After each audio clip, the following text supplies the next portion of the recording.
guys. Today we're going to be doing a penetration test using this beautiful rifle.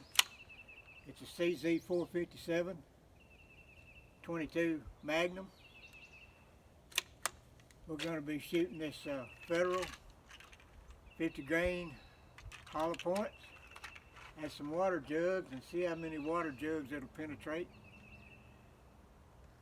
You're going to have to tune in later this afternoon or maybe early tomorrow to see the video. But in the meantime, take a look at this beautiful rifle. Isn't she pretty?